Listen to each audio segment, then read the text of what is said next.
if monetary policy is being so mismanaged, why hasn't the Bank of England faced more public scrutiny for its decisions and the institutional workings behind them? Do you have a view on that? Yeah. What a marvelous question. I mean, it's unbelievable, Andrew.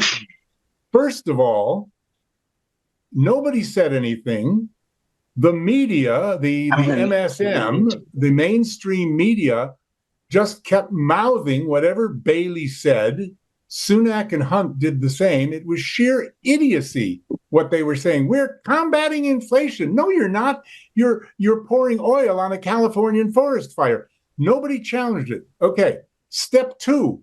Along comes the House of Lords Economic Affairs Committee.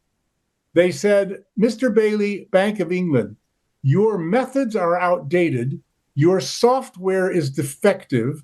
You have a groupthink attitude where no one is allowed to have a diverse opinion. You think diversity means having women and people of color, and yet all of you keep raising interest rates except for one member of the Monetary Policy Committee. The way you're operating is appalling. You have handled inflation miserably. We think the independence that Gordon Brown gave you in 1997 should be taken away, okay? Nothing happened. House of Lords, nothing happened. Third and final step, Andrew. Bailey appointed Ben Bernanke, the former head of the Federal Reserve in America, his mate, to come and check, if you can believe, on their financial modeling. He didn't call on Andy Haldane, the chief economist of the Bank of England for 30 years, who's right here, because Haldane doesn't believe interest rates should have been raised. He called his friend Bernanke, and everybody shouted, foul, foul, nepotism, this is terrible. However, when Bernanke finished his report, he said, this place is a mess.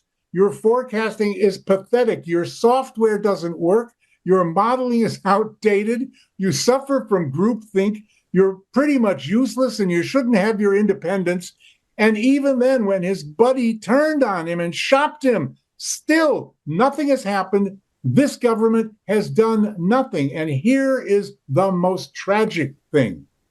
Rachel Reeves, whom I call citation required because of her book, Rachel Reeves and Starmer and Angela Rayner haven't even said a word. You'd think they would say, we're going to bring interest rates down. We're going to do something about the Bank of England. We're going to act on this. None of them, nobody. That's why our politicians are so totally, abysmally useless. Critically analyzing global affairs, the Muckrakers on today's News Talk, TNT.